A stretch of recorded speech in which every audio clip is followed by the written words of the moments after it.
नमस्कार दोस्तों, इस वीडियो में आप केवीएस पीआरटी 2016 जिसकी परीक्षा जनवरी 2017 में आयोजित की गई थी उस पेपर के इंग्लिश पार्ट का कंप्लीट सॉल्यूशन देखने जा रहे हैं। केवीएस पीआरटी 2016 के पेपर में इंग्लिश से रिलेटेड कुल 15 अंक के प्रश्न पूछे गए थे। अगर आप केवीएस पीआरटी 2016 के संपूर्ण प्रश्न पत्र के साथ साथ केवीएस पीआरटी 2018 और पहले के वर्षों के सभी प्रश्न पत्रों का कंप्लीट सॉल्यूशन डिटेल में देखना चाहते हैं तो इस वीडियो के समाप्त होने के बाद से इस वीडियो का डिस्क्रिप्शन जरूर चेक करिएगा। और अगर आप चैनल पर पहली बार विजिट कर रहे हैं तो इसको सब्सक्राइब करते हुए बेल आइकन को जरूर प्रेस कर लीजिएगा। चलिए दोस्तों, आज के इस महत्वपूर्ण वीडियो को शुरू करते हैं। पहला प्रश्न आप अपने स्क्रीन पर देख पा रहे होंगे। यहाँ पर शुरुआत के दो प्रश्नों के लिए डायरेक्शन दिए गए थे, पहले और दूसरे के लिए। Choose the word which best expresses the meaning of the underline word in each of the following sentence. यानी कि पहले और दूसरे प्रश्न में एक वाक्य दिया गया है और उसमें एक पार्ट को, एक शब्द को अंडरलाइन किया गया है, उससे मिलता जुलता यानी उसका पर्यायवाची या फिर उससे बेस्ट एक्सप्रेसेस मीनिंग क्या हो सकता है वो विकल्प हमको चुनना है। चलिए पहले प्रश्न पर चलते हैं। पहला प्रश्न आप अपने स्क्रीन पर देख पा रहे होंगे। Many species of the animal have become extinct during the last 100 years. इसका अर्थ ये हो जाएगा कि पिछले 100 वर्षों के दौरान कई प्रजाति, जानवरों की कई प्रजाति विलुप्त हो गए हैं। यहाँ पर एक्सटिंक्ट अंडरलाइन किया गया है, इसी से मिलता जुलता हमें बताना है। एक्सटिंक्ट का मतलब होता है विलुप्त होना। अब चारों विकल्पों में देखिए किसका अर्थ है विलुप्त होना, ये हमसे पूछा गया था। ठीक है, चलिए बात करेंगे चौथे विकल्प से। चौथा विकल्प दिया गया है स्कैटर्ड। स्कैटर्ड का मतलब होता है फैलना, फैला हुआ, तो ये हमारा उत्तर नहीं होगा क्योंकि विलुप्त होना इसका मतलब नहीं होता है। तीसरा दिया गया है एग्रेसिव। एग्रेसिव का मतलब होता है आक्रामक, तो ये भी हमारा उत्तर नहीं होगा। दूसरा दिया गया है फीबल। फीबल का मतलब जो होता है वो होता है कमजोर, तो ये भी हमारा उत्तर नहीं होगा। एक ही विकल्प बचा नॉन एग्जिस्टेंट। नॉन एग्जिस्टेंट का मतलब होता है अस्तित्वहीन होना। अब एक्सटिंक्ट का मतलब भी होता है विलुप्त होना यानी अस्तित्व जिसका समाप्त हो चुका हो, और नॉन एग्जिस्टेंट का मतलब भी होता है अस्तित्वहीन होना, तो यही इससे मिलता जुलता है। ऑप्शन नंबर 1 इसका बिल्कुल एप्रोप्रिएट जवाब हो जाएगा। अगला प्रश्न देखिए, दिया गया है the ascending temperatures in many parts of the world have become a cause of concern for environmentalists. कहा यह जा रहा है कि दुनिया के कई हिस्सों में बढ़ता तापमान पर्यावरणविदों के लिए चिंता का कारण बन गया है। यहां पर अंडरलाइन वर्ड कौन सा है, ये देखिए असेंडिंग दिया गया। असेंडिंग का मतलब क्या होता है, बढ़ना, एक निश्चित क्रम में बढ़ना। असेंडिंग का मतलब कि बढ़ते हुए क्रम में। ठीक है, तो कौन सा ऐसा विकल्प है जो कि इससे मिलता जुलता है। चलिए पहले विकल्प, चौथे विकल्प से शुरुआत कर लेते हैं। चौथा दिया गया है शूटिंग। शूटिंग का मतलब या तो वीडियो शूट करना या फिर गोली मारना, उस सेंस में है, तो ये तो हमारा उत्तर होगा नहीं क्योंकि असेंडिंग का मतलब होता है बढ़ते हुए क्रम में, यानी बढ़ने वाला विकल्प हमारा सही होगा। तीसरा दिया गया फॉलिंग। फॉलिंग मीन्स होता है गिरना, तो ये तो उत्तर होगा नहीं। एक्सपैंडिंग। एक्सपैंड का मतलब होता है विस्तार करना या फिर फैलना, तो ये भी हमारा उत्तर नहीं होगा। एक ही विकल्प बचा ऑप्शन नंबर 2 देखिए राइजिंग। राइजिंग का मतलब क्या होता है, बढ़ना। राइज मीन्स बढ़ना, ऊंचा उठना, उस सेंस में था कि टेम्परेचर लगातार बढ़ रहा है। ठीक है, तो ऑप्शन नंबर 2 यहां पर बिल्कुल एप्रोप्रिएट जवाब हो जाएगा। प्रश्न संख्या 3 और 4 के लिए फिर से डायरेक्शन दिया गया। देखिए क्या कहा जा रहा है। From each group of the word choose the one which can be substituted for the given definition. यानी कि यहां पर हमें एक वाक्यांश दिया गया है और वाक्यांश के लिए एक शब्द लिखना है। ठीक है, चलिए पहला इस पर आधारित दिया गया है A small shop that sells fashionable clothes, cosmetics, etc. यानी कि एक छोटा दुकान जो कि फैशनेबल क्लोथ यानी कि फैशनेबल कपड़े और कॉस्मेटिक्स सेल करता है, उसे क्या कहा जाता है। पहला विकल्प दिया गया है स्टोर। तो स्टोर जरूरी नहीं है कि उसमें फैशनेबल क्लोथ या फिर केवल कॉस्मेटिक्स ही बेचा जाए। कोई भी दुकान, उसे हम लोग जनरल स्टोर के नाम से आप जानते हैं, तो उसमें राशन के भी सामान मिलते हैं, तो वहां पर केवल फैशनेबल क्लोथ नहीं बेचा जाता है। ठीक है, तो ये हमारा उत्तर नहीं होगा। दूसरा दिया गया बूथ, तो आपने फोन बूथ सुना होगा, तो ये भी हमारा उत्तर नहीं होगा। तीसरा दिया गया स्टॉल, तो स्टॉल किसी भी चीज का हो सकता है, हमारा उत्तर नहीं होगा। एक ही विकल्प बचा बुटीक। बुटीक ही ऐसा स्मॉल शॉप होता है जिसमें फैशनेबल क्लोथ और कॉस्मेटिक्स बेचे जाते हैं। ठीक है, तो ऑप्शन नंबर 4 इसका बिल्कुल एप्रोप्रिएट आंसर है। अगला प्रश्न पूछा गया था early celebration of a date और एन इवेंट। यानी कि किसी दिन का या फिर किसी घटना का जो वार्षिक उत्सव मनाया जाता है उसे क्या कहते हैं। किसी दिन या फिर किसी घटना का जो वार्षिक उत्सव मनाया जाता है उसे क्या कहते हैं। पहला दिया गया बर्थडे। तो क्या केवल बर्थडे ही हर साल मनाया जाता है? नहीं, आप कहेंगे कि मैरिज एनिवर्सरी भी मनाई जाती है, इसके अलावा किसी का स्थापना दिवस भी मनाया जाता है। तो ये सभी चीज़ें ईयरली सेलिब्रेशन जो होता है वो केवल बर्थडे के लिए नहीं होता है, हमारा उत्तर नहीं होगा। दूसरा दिया गया है सेंटेनरी। सेंटेनरी का मतलब होता है शताब्दी, यानी कि 100 साल पूरा होने के बाद से 100वीं वर्षगांठ जिसे आप लोग बोलते हैं, तो ये भी हमारा उत्तर नहीं होगा क्योंकि ये 100 साल पर मनाया जाता है, जबकि हमसे प्रश्न ईयरली पूछा गया था। ठीक है, जुबली। जुबली का मतलब होता है 50वीं वर्षगांठ, यानी कि 50 साल पूरे होने के बाद जब मनाया जाता है, तो ये भी हमारा उत्तर नहीं होगा क्योंकि हमसे ईयरली की बात की गई थी, तो ये भी उत्तर गलत हो गया। एक ही विकल्प बचा एनिवर्सरी। अब देखिए यहां पर केवल किसी पर्टिकुलर डेट की बात नहीं की गई थी, यहां पर इवेंट की भी बात की गई थी। कोई घटना भी अगर घटा हुआ है तो उस घटना को लेकर जो प्रत्येक साल हम लोग मनाते हैं, सेलिब्रेशन करते हैं, उसे एनिवर्सरी बोलते हैं। ठीक है, तो ये ऑप्शन नंबर 4 इसका बिल्कुल एप्रोप्रिएट जवाब हो जाएगा। अगले 2 प्रश्न के लिए यहां पर फिर से इंस्ट्रक्शन दिया गया, देखिए choose the option which best expresses the meaning of each underline idiom phrases. यानी कि यहां पर एक वाक्य दिया गया है और इसमें एक अंडरलाइन इडियम फ्रेजेस दिए गए हैं, इसका क्या मतलब है चारों विकल्प में से हमें चुन करके बताना है। पहला जो वाक्य दिया गया है, when he was interrogated by the police officer he looked blank, यानी कहा जा रहा है कि जब पुलिस अधिकारी ने उससे पूछताछ की तब वह बिल्कुल ब्लैंक हो गया था, खाली हो गया था। हमारा यहाँ पर अंडरलाइन क्या है, देखिए लुक्ड ब्लैंक, यानी कि वो बिल्कुल खाली हो गया था, यानी उसे समझ नहीं आ रहा था कि मैं किस तरीके से रिएक्ट करूं। तो इसका सही से कौन सा उत्तर हो जाएगा, देखिए चौथा विकल्प दिया गया है ग्रीव पेल। इसका मतलब क्या होता है कि पीला होना, पीला होना इसका मतलब होता है, हमारा उत्तर नहीं होगा। ठीक है, क्योंकि यहां पर ब्लैंक होने का मतलब कि उसे कुछ समझ में नहीं आ रहा था, वो फीलिंगलेस हो गया था, वो सेंस में आया हुआ है। ठीक है, तीसरा दिया गया हैड नो एनर्जी, यानी उसके पास ऊर्जा नहीं थी, तो ये भी हमारा उत्तर नहीं होगा। फ्यूरियस का मतलब होता है कि नाराज होना, कि अब यहां पर देखिए नाराज होना और यहां पर लुक्ड ब्लैंक यानी ब्लैंक होना, इससे कोई भी मेल नहीं है, हमारा उत्तर नहीं होगा। एक ही विकल्प बचा ऑप्शन नंबर 2, देखिए शोड नो फीलिंग और अंडरस्टैंडिंग, यानी उसे समझ में नहीं आ रहा था कि मैं कैसे रिएक्ट करूं जब पुलिस उससे पूछताछ कर रही थी। तो ऑप्शन नंबर 2 यहां पर बिल्कुल एप्रोप्रिएट है, क्योंकि लुक्ड ब्लैंक का मतलब ही होता है कि उसका कोई भी फीलिंग शो ना होना या फिर उसको समझ में ना आना। ऑप्शन नंबर 2 सही उत्तर है। अगला प्रश्न पूछा गया था, आई कांट मेक हेड और टेल ऑफ योर स्टोरी, यानी कि मैं तुम्हारी कहानी का ना तो सिर और ना ही पैर, यानी कि ना तो शुरुआत और ना ही अंत बता सकता हूं, उस सेंस में ये आया हुआ है। ठीक है, तो हेड और टेल का मतलब क्या होता है कि शुरुआत और अंत के सेंस में ये आता है। ठीक है, अब देखिए कौन सा इससे मिलता जुलता है। चौथा विकल्प दिया गया मेक आउट एनीथिंग, यानी कि कुछ भी बनाओ, तो ये तो उत्तर होगा नहीं क्योंकि इससे मेल नहीं खाता है। एग्री टू यानी कि सहमत होना, ये भी उत्तर नहीं है।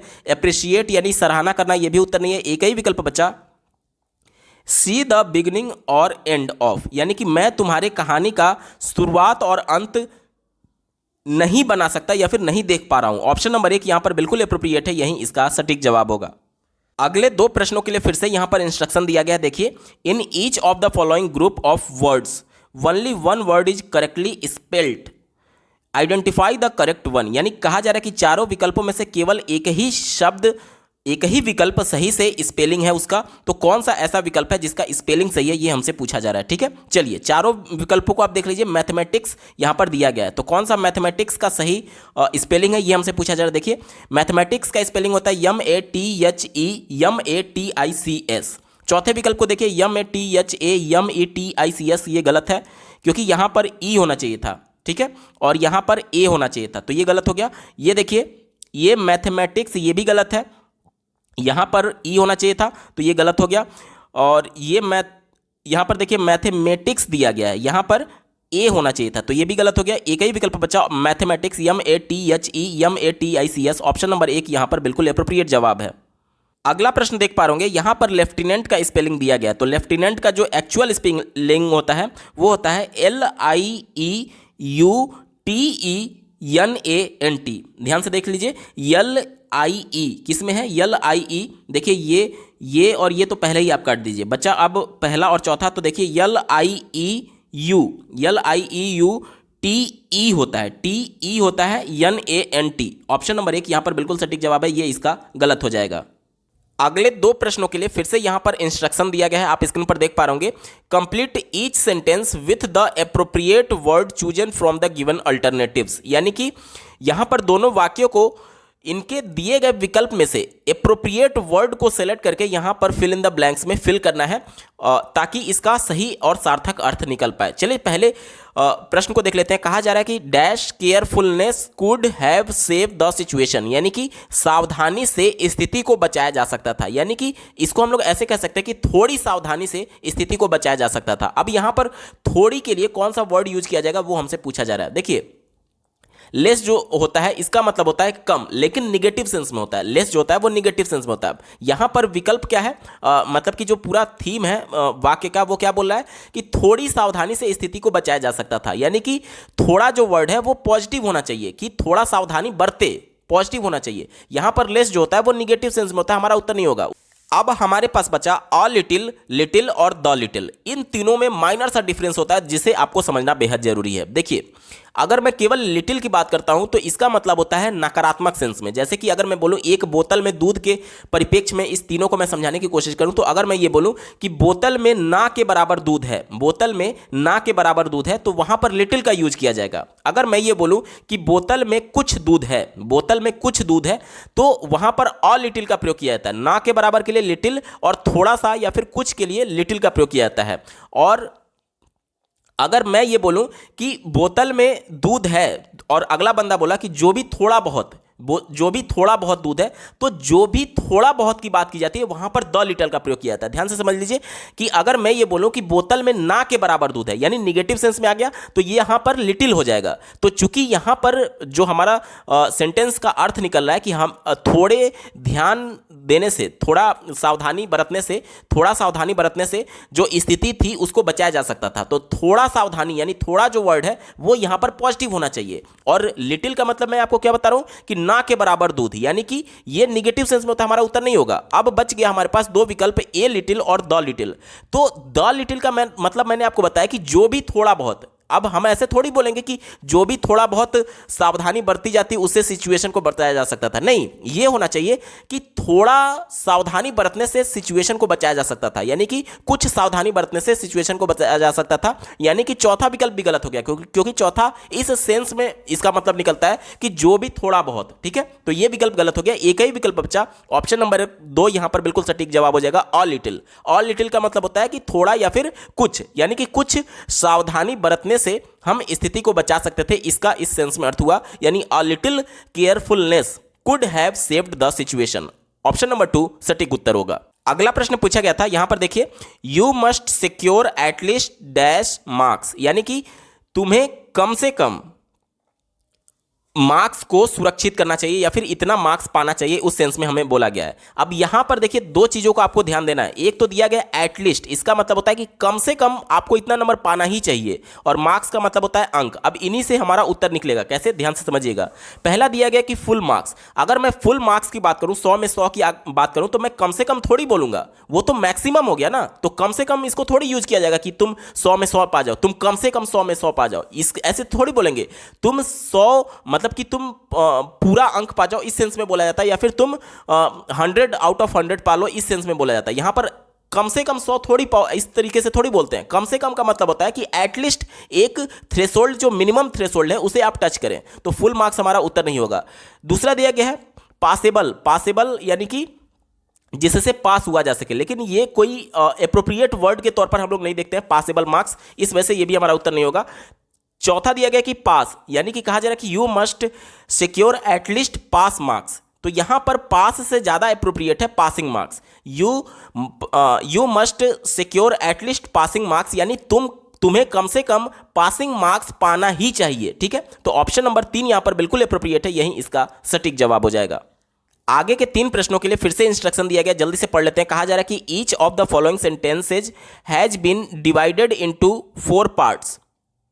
There is an error in one of the part. Identify the part which has the error. यानी कि प्रत्येक जो 3 आगे के प्रश्न आएंगे उसमें 4 पार्ट दिए गए हैं वाक्य में, और किसी एक पार्ट में गड़बड़ी है। किस पार्ट में गड़बड़ी है ये हमसे पूछा जा रहा है, ठीक है। चलिए, पहला सेंटेंस दिया गया है, please put away the candle before you leave the room, यानी कि कमरे से निकलने से पहले तुम लाइट को बंद कर दो, उस सेंस में ये आया हुआ है। कैंडल को बंद कर दो, मोमबत्ती को बंद कर दो, उस सेंस में आया हुआ है। तो यहां पर बंद करने की, लाइट की जब बात की जाए, लालटेन की बात की जाए, दिया की बात की जाए, कैंडल की बात की जाए, मोमबत्ती की बात की जाए, तो वहां पर पुट ऑफ का प्रयोग किया जाता है। पुट ऑफ का मतलब होता है स्विच ऑफ के सेंस में होता है, ठीक है। तो यहां पर पुट अवे नहीं होगा बल्कि पुट ऑफ होना चाहिए था। यह विकल्प पहले वाले में ही गलती है और यही हमसे पूछा गया था कि किसमें गड़बड़ी है, तो ऑप्शन नंबर 1 यहां पर बिल्कुल एप्रोप्रिएट जवाब हो जाएगा। अगला वाक्य दिया गया है, the aim of this unit is to first read through the story in one go, not worrying about difficult word. यानी इसका मतलब यह निकला कि इस यूनिट का उद्देश्य यह है कि कहानी को एक बार में पढ़े बिना कठिन वर्ड्स की, बिना कठिन शब्दों की चिंता किए बगैर, ठीक है। अब देखिए यहां पर गलती किसमें है, दूसरे वाक्य में दिया गया है is to first read through, तो यहां पर रीड थ्रू नहीं आएगा, केवल रीड आएगा। यानी कि इस यूनिट का उद्देश्य यह है कि कहानी को एक बार में पूरा पढ़ा जाए बिना कठिन शब्दों का, एक तरीके से उसके बारे में चिंता किए हुए, तो रीड थ्रू नहीं आएगा, केवल रीड आएगा। यानी हमारा करेक्ट क्या बन जाएगा, the aim of this unit is to first read the story in one go. One go का मतलब होता है कि एक बार में, ठीक है। Not worrying about difficult words, तो गलती किसमें है, दूसरे वाले में गलती है, रीड थ्रू नहीं होगा, केवल रीड होगा, ठीक है। तो ऑप्शन नंबर 2 यहां पर बिल्कुल एप्रोप्रिएट जवाब हो जाएगा। इसी में गड़बड़ी है, इसी में गलती है, इसी में एरर है। अगला सेंटेंस दिया गया है, the audience are requested to be in its seats by 6:30 PM। यानी इसका मतलब यह निकला कि ऑडियंस से ये आग्रह किया जा रहा है कि 6:30 बजे तक आप अपने सीट पर बैठ जाएं। यहां पर देखिए किस भाग में गलती है, तो यहां पर तीसरे पार्ट में गड़बड़ी है। देखिए to be in its seat, its नहीं होना चाहिए। इट जो होता है वो निर्जीव वस्तुओं के लिए यूज किया जाता है या फिर जानवरों के लिए यूज किया जाता है। यहां पर ऑडियंस जो है वो सजीव हैं, तो उनके लिए देयर सीट्स होना चाहिए था। यहां पर ऑप्शन पार्ट नंबर 3 में ही गड़बड़ी है, एरर है, तो ऑप्शन नंबर 3 यहां पर बिल्कुल सटीक जवाब हो जाएगा।